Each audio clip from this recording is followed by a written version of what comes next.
When I've been discussing harmony, it's mostly been in terms of strong, attractive relationships between notes, harmonics that pull and bind notes to one another. But there's another side of harmony I want to poke around with today, with a view to classical music, and that's the blues. So what do we mean by this? What are the harmonics of the blues? Well, the secret of the blues really lies in the combining of major and minor modes at the same time.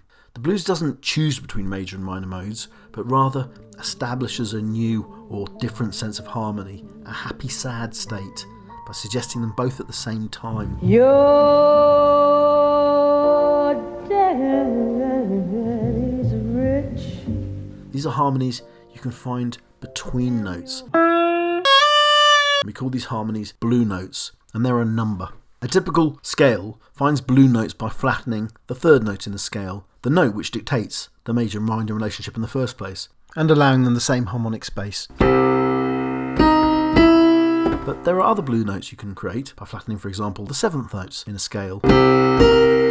George Gershwin was probably the composer who tried hardest to meld the music of the blues with classical forms.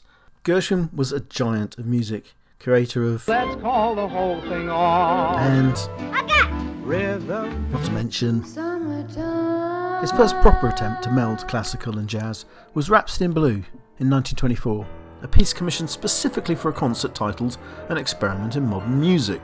The music Gershwin composed had a specific intention, showing how you could combine jazz with classical music.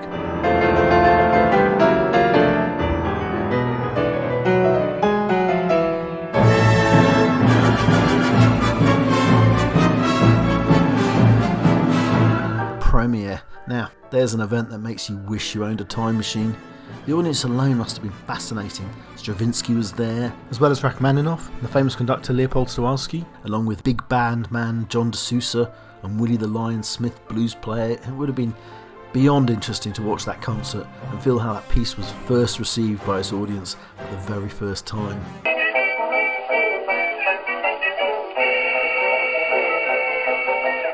Rhapsody in Blue. It's been played plenty since, and its blue harmonies are no doubt one of the reasons for the piece's long popularity. Just take the main theme, which has 10 blue notes in it. Count them.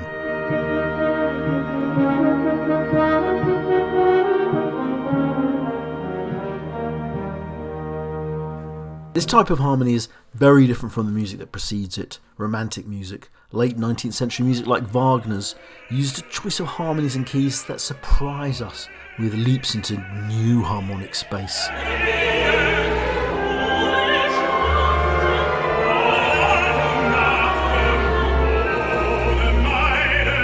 With the blues, harmonic space comes between the existing harmonic fabric. This is music that's working from within a system. Cocking a snoot at the system, you might say. The blues, as they say, comes from within. But its harmonies, well, they come from hundreds of years of pain and repression. Jazz and the blues articulated the woes of America's enslaved black people. Kidnapped by force from their homes in Africa, these people had for generations been treated and even branded as cattle by their owners. And the slaves lamented their woes in church songs, seeing themselves as modern versions of the slaves of Babylon. And they wished for a better world after their death, in a style we now call Negro spirituals, which would develop into gospel music.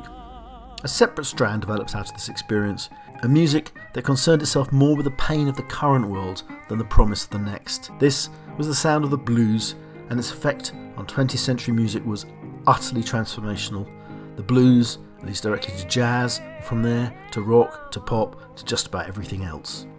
It wasn't long before the bluesy sound of jazz began to drift across the Atlantic to Europe, where it fascinated composers like Debussy, Shostakovich, and Ravel, who all responded to it in different ways in their work.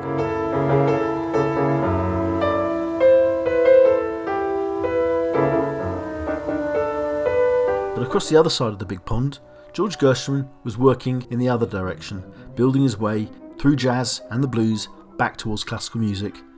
In 1925, he exceeded the Rhapsody with his wonderful piano concerto.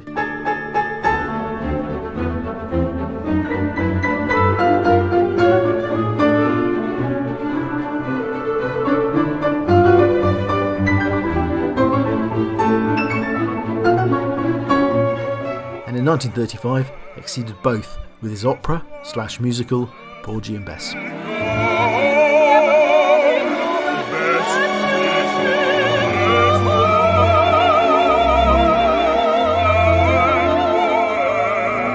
However, only 2 years later, at the terribly young age of 38, Gershwin died, and with him, the best attempts at melding jazz and classical music.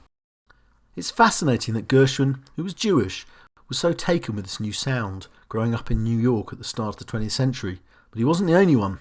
Al Johnson, Irving Berlin and Jerome Kern, all leading stars in the creation of the big Broadway sound, all came from Jewish families that had come to New York, escaping persecution in Europe. And there's a cultural connection here. Jewish folk music, klezmer, often inhabits a happy, sad, emotional space created by blue notes. Shostakovich, describing Jewish folk music, posed the question, why does someone sing a cheerful song? His answer, because he is sad at heart. The blues expresses this happy, sad state, and its harmonics have permeated into a number of classical works of the 20th century. Indeed, so many works exist in popular music because of this harmonic exploration, you just really have to hand it to the blues. Should blues and classical music have anything to do with each other? Yes, of course they should. Don't impose boundaries on culture, it limits expression. In other words, was Gershwin's experiment worth it? Yes, of course it was, and the enduring success and popularity of his works, and how good they sound in the concert halls today, is testament to that. Why have boundaries anyway? As the French say, Vive la différence! Which means? Which means hooray for that little difference. Gershwin's harmonies are testament to that.